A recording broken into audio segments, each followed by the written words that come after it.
হরি বল। তাই চরণ ধরে বলে যাই মায়েরা, ভালো যদি বাঁচতে হয় আমার ভগবানের চরণ আগে আঁকড়ে ধরো। কেন? প্রত্যেকের ভালোবাসাই বাবা শুধু চাওয়া পাওয়া আছে, তুমি আমারে দাও আমি তোমারে দেব, এগুলো আমাদের পার্থিব জগতের ভালোবাসা। কিন্তু ভালো তো একজনে বাসে বাবা, যিনি বিশ্বের স্রষ্টা মালিক ভগবান।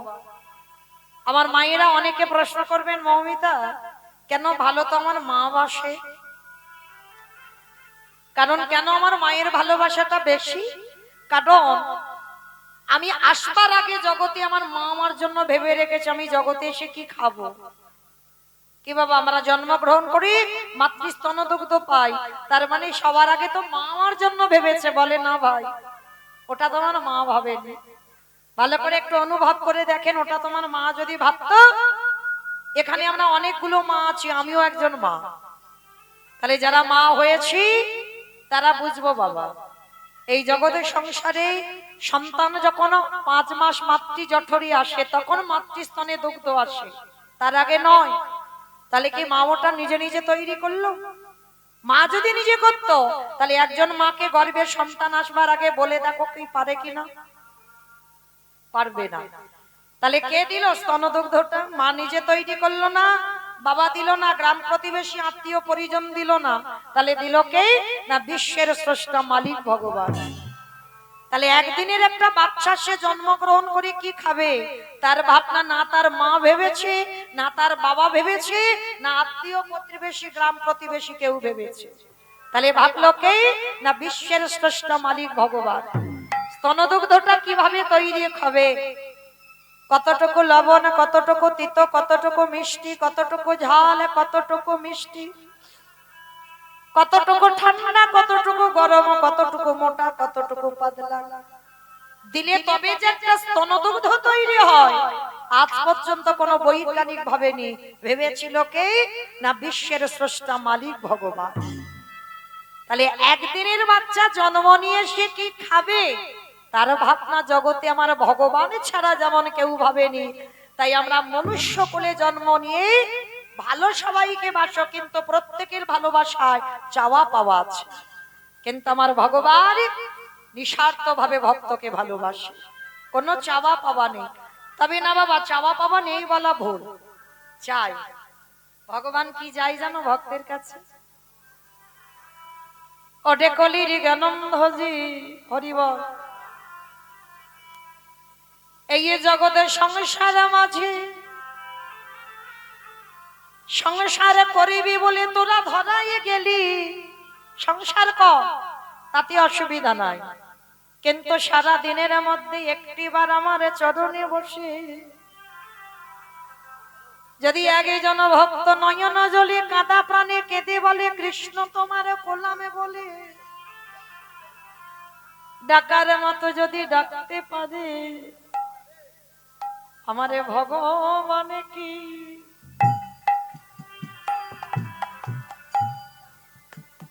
আজ রহিতে পারে, যে জনে ডাকার মতো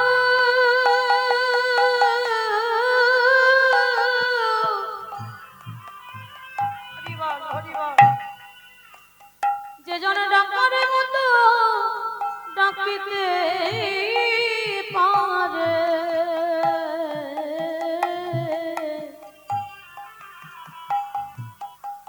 আমারে ভগবান কি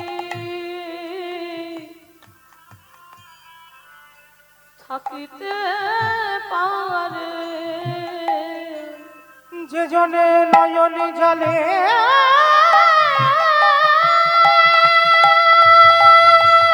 তাই গৌর প্রেমানন্দে হরি বল হরি বল। হে গোবিন্দ তোমার হলো বলে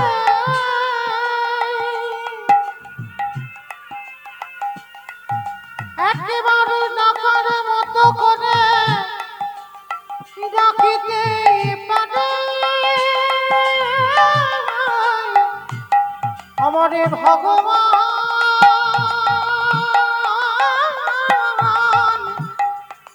সেই ভঙ্গিতে দাঁড়ে সে যে সারা জীবন বাধা পড়ে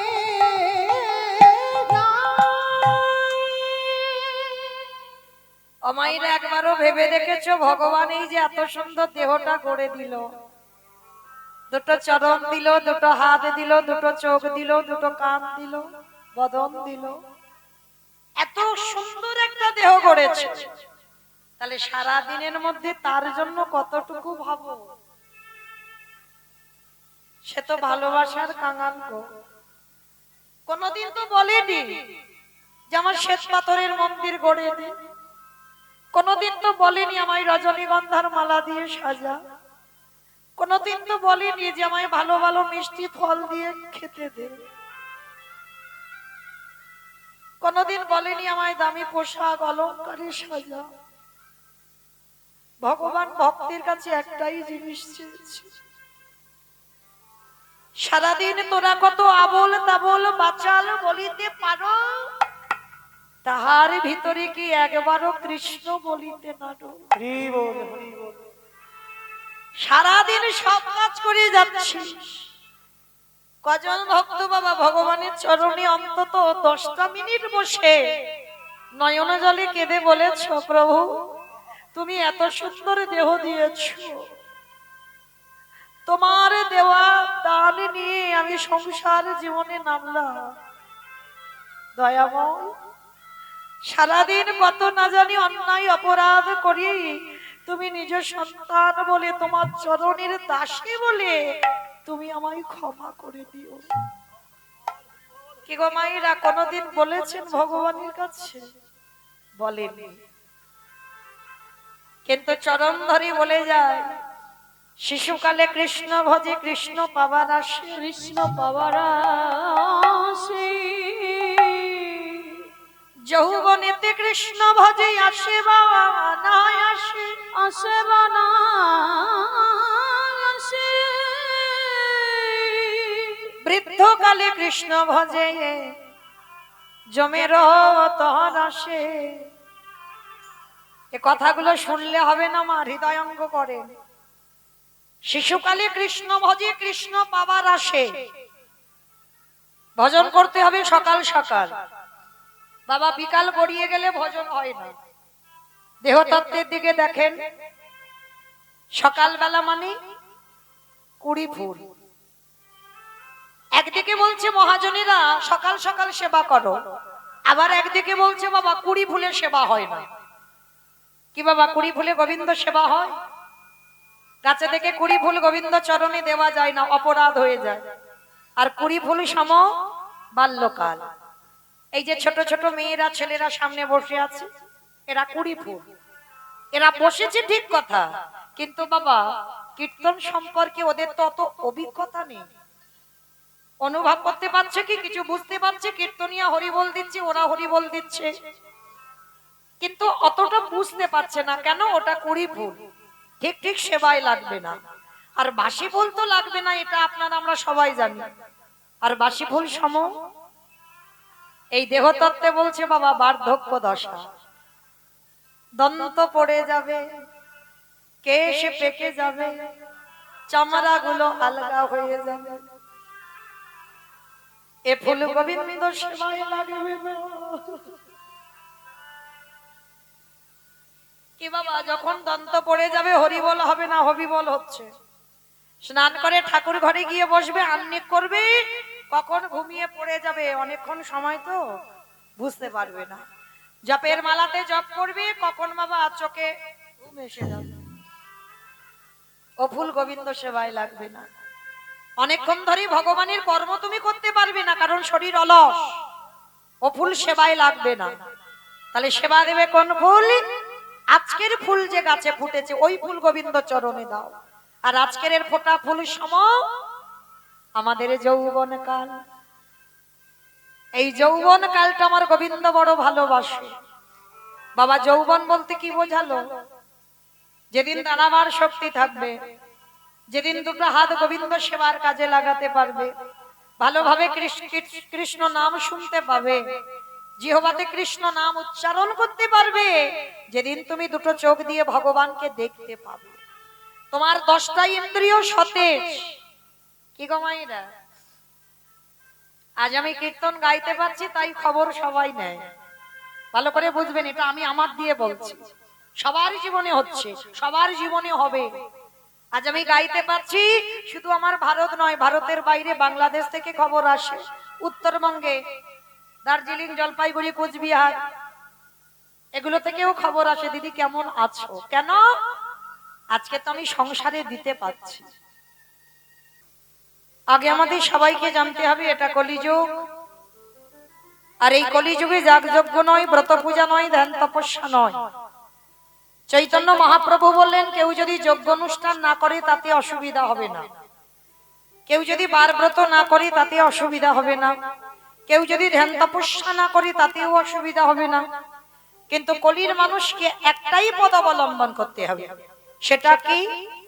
হরির নাম, হরির নাম, হরির নামৈব কেবলম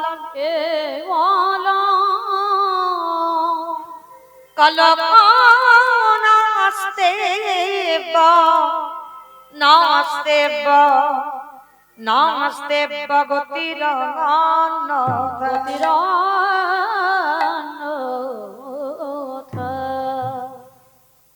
তাহলে আজকের মহাপ্রভু বললেন, কলির মানুষের হরিনাম ছাড়া কোনো গতি নাই, কোনো গতি নাই, কোনো গতি নাই। একমাত্র ভব পারাপারের সম্বল হলো এই হরির নাম সংকীর্তন। কিন্তু আপনারা প্রশ্ন করবেন, মৌমিতা, ও তো সব কীর্তনিয়ারা বলে যায় হরিনাম গাও, হরিনাম শোনো, একাদশী করো, ভগবানের চরণে তুলসী দাও, ভগবানের তুলসী তলায় জল দাও, ও ছাড়া তোমাদের কোনো গতি নাই। কি মাইরা, কীর্তনিয়ারা বলে না হরিনাম ছাড়া গতি নাই, কিন্তু কীর্তনিয়ারা বলবে আর আপনারা শুনে সবাই চলে যাবেন, বাড়িতে হবে না। সবার আগে মনে রাখতে হবে, একটু হৃদয়ঙ্গ করতে হবে, অনুভব করতে হবে। এই কীর্তন বিষয়টা হচ্ছে বাবা ঠিক নারকেলের মতো। মাইরা নারকেল দেখেছে তো? বলে তা দেখবো না, গ্রামাঞ্চলের মানুষ অবশ্যই দেখেছেন। তো যারা যারা নারকেল দেখেছেন বুঝবেন, নারকেলের বাইরে একটা খসা আছে, খসাটাকে ছাড়ালে কি মা নারকেল পাবে? বাইরে যদি বা একটু নরম, ভিতরে গেলে আরো বেশি শক্ত। এটা হচ্ছে কীর্তন, ঠিক নারকেলের মতো। বাইরে দেখবে একটু নরম, ভিতরে গেলে বাবা আরো শক্ত বেশি।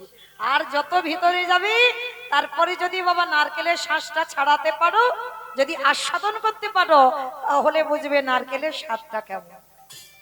এই কীর্তন বাবা একটা শুধু কাহিনী হয়ে গেল, আর আমরা উপর থেকে একটু কাহিনীটা শুনে বাড়িতে চলে গেলাম, একটা ঘটনা ঘটলো, ব্যাস হয়ে গেল, বলে না। কীর্তন হচ্ছে অনুভূতির বিষয়, অনুভব। ভাবতে হবে, ভিতরে যত যাবে, ভিতরে যত ঢুকবে, কীর্তনের রস পাওয়া যাবে। শুধু উপর থেকে কীর্তন শুনলে আনন্দ উপভোগ হয় না। তাহলে এই যে কীর্তনিয়ারা বলছে হরিনাম ছাড়া গতি নাই, সত্যি কি বাবা গতি আছে? ভালো করে ভেবে দেখেন, যে যত বড় ধনী হও না কেন, যার যত টাকা থাকুক না কেন, যার যত পয়সা থাকুক না কেন, যার যত অর্থ থাকুক না কেন, কেউ যদি বাবা সোনার পালঙ্কে ঘুমায়, কেউ যদি টাকার বিছানায়ও ঘুমায়, তবু মনে রাখতে হবে বাবা শেষের দিনে তোমার আপন কেউ নয়। এসেছো খালি হাতে, যাবে তুমি খালি হাতে।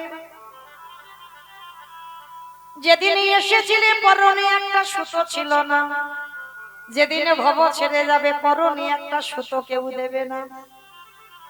তাহলে এসেছিলে খালি হাতে, যেতে হবে তোমারে খালি হাতে। কটা দিন বাবা একটু অভিনয় মঞ্চে অভিনয় করলাম। এই যেমন আমি 3টে ঘন্টায় হরিবাসরে একটু অভিনয় করে যাব, ভগবানের লীলা বর্ণনা করব। অভিনয় যখন শেষ, এখান থেকে নেমে যেতে হবে, আবার কাল বেলা 10টার সময় আসবো। কিন্তু আমি যদি বলি যে আমি সারা রাত থাকবো, হবে না তো, কারণ আমার সময় নির্ধারণ করা আছে, আমি এতক্ষণ থাকবো হরিবাসরে। ঠিক তদ্রূপ সংসারী জীবনে যারা যারা এলাম, সংসারটা হচ্ছে অভিনয়ের মঞ্চ। কেউ বাবা হলাম, কেউ মা হলাম, কেউ দাদা হলাম, কেউ দিদি হলাম, কেউ ভাই হলাম, কেউ বন্ধু বান্ধব আত্মীয় পরিজন হলাম। কিন্তু মনে রেখো ভাই, যার যখন অভিনয় শেষে হবে এই অভিনয়ের মঞ্চ থেকে তারে ধরা থেকে চলে যেতে হবে। তাহলে এসেছিলে একা, যেতে হবে তোমার একা। তাহলে যাদের জন্য তুমি আগলে বসে রইলে, যাদের জন্য সারাদিন আমতে একবারও কৃষ্ণ নাম করতে পারছ না, যাদের ভালোবাসায় পড়ে তুমি কৃষ্ণ ভজন ভুলে যাচ্ছ, কেউ কি তোমার সাথে যাবে? কেউ যাবে না। তাহলে যাবে কি শেষের দিনে আমাদের কর্মফল।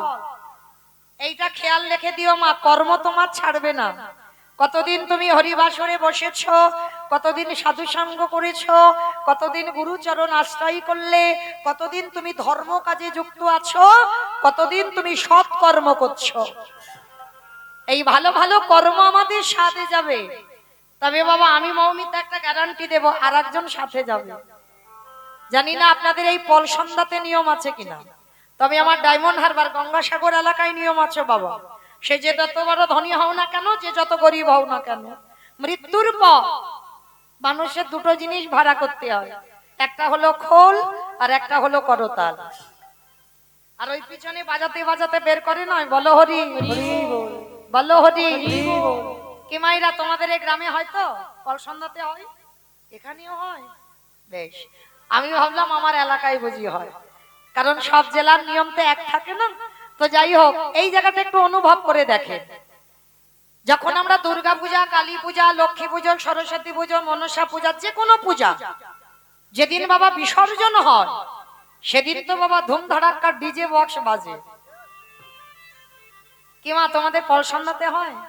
বিসর্জনের দিন ডিজে বাজে, ধুমধাড়াক্কা নাচানাচি হয়, এখানে হয়? আমার এলাকায় এমন বাবা বক্স বাজে না, যেন অসুস্থ মানুষ থাকলে হার্ট এক্ষুনি ব্লক হয়ে গেল। মানে বিসর্জনের দিন এমন জোরে জোরে বক্স বাজে, মানে ঘর বাড়ি পর্যন্ত মানুষের থরথর করে কাঁপে। তাহলে ভালো করে বিচার করে দেখবেন বাবা, সেটাও তো মা। তাহলে মাকে যখন জলে ফেলতে যাচ্ছ, এগুলো বিবেক বাবা, এগুলো চেতনা। মাকে যখন জলে ফেলতে যাচ্ছ, তখন তুমি নাচতে নাচতে যাচ্ছ। তাহলে যেদিন আমাদের দেহটা বিসর্জন হবে, সেদিন কি বাবা একটু নাচতে নাচতে পিছনে লরিতে করে ডিজে বাজালে হতো না? হওয়ালে হতো। তাহলে হওয়াচ্ছি না কেন? এই জায়গায় আমার চৈতন্য মহাপ্রভু শিক্ষা দিলেন, ওরে কলিরিজি, এলি খালি হাতে যাচ্ছে, সে খালি হাতে, কেউ তোর সাথী হলো না। তাহলে সাথে গেল কে? তোর কর্মফল। আর কি যাচ্ছে সাথে? যাত্রা, নাটক, ফাংশন, থিয়েটারে যে যাই করো না কেন, কিছু যাচ্ছে না। তাহলে যাচ্ছে কে? এই হরি নাম যাবে।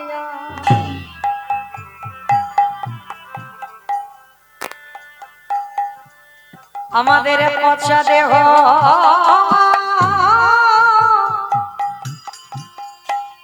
দেখো যাবে, যেদিন তুমি ভবপারে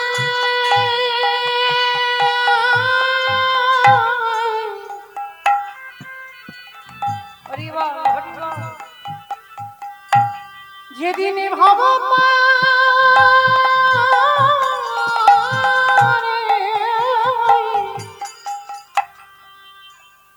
ওই ভবপারে চলে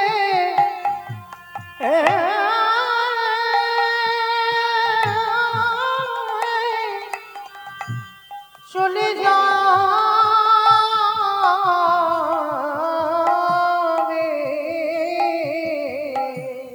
সেই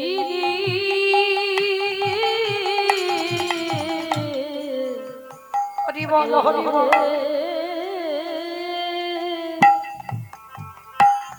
এ নাম ছাড়া তোমার কেউ নাই। সেই দিন নামে যাবে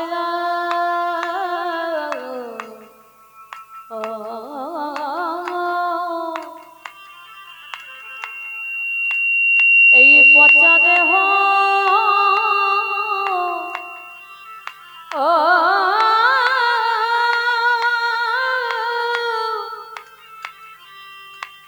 দেহ যাবে।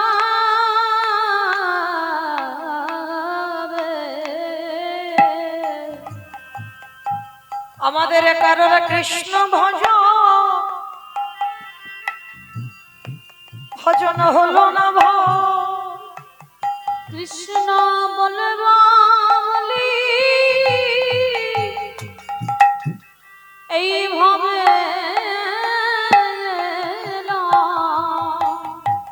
তোমরা যতই করো সব আমার সেদিন আমার বলতে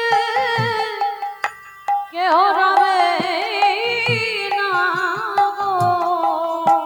সবাই মায়ার বাঁধনে বন্দী হলো শুধু আমার করে মরলাম।